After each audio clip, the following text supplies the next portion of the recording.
The land of blood and peace. In the heart of two neighboring communities lay vast expanses of land, flat and open, stretching as far as the eye could see. These lands were the lifeblood of the people, where they built their homes, grew their crops, and secured their futures. But this same land became the root of a conflict so bitter that it scarred generations. The communities, Aroka and Mekiri, were once friendly neighbors. They shared festivals, intermarried, and supported each other during hard times. But as populations grew, the question of who owned which portions of the land began to stir resentment.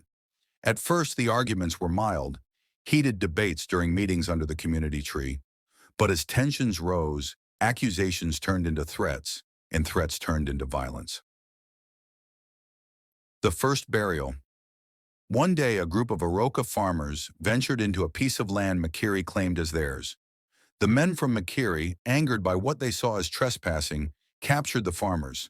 But instead of fighting back with weapons, they did something more horrifying. They dug a deep pit and buried the men alive. This act of cruelty sent shockwaves through the communities.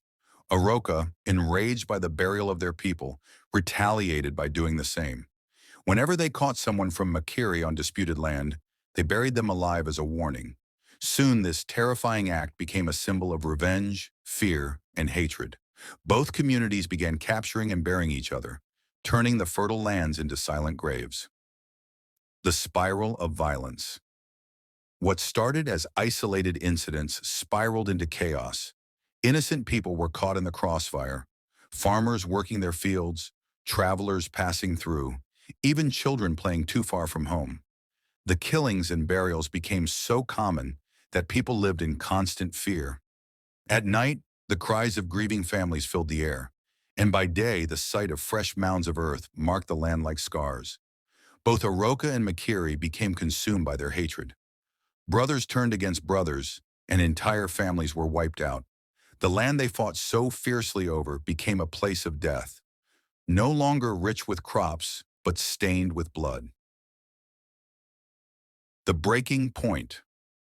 The violence grew so intense that neither community could sustain itself. The fields lay barren, the markets were empty, and the once thriving villages became ghost towns. Realizing the cost of their hatred, elders from both communities gathered in secret. They were tired of the endless cycle of revenge and knew that if they continued, neither community would survive. Through tearful negotiations, they agreed to put an end to the violence. They divided the disputed land equally, each side relinquishing their claim to a portion of the fields. They swore an oath to honor the boundaries and never again take up arms against each other. Peace at last. The road to peace was not easy.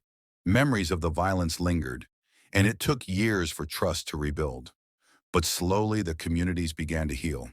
The graves that dotted the land were left undisturbed as a solemn reminder of the past. Festivals returned, children played freely, and the fields once again bore fruit.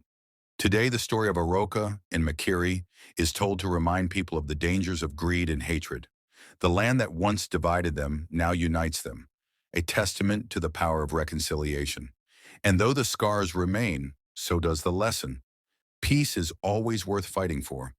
More than land, more than pride, and more than revenge.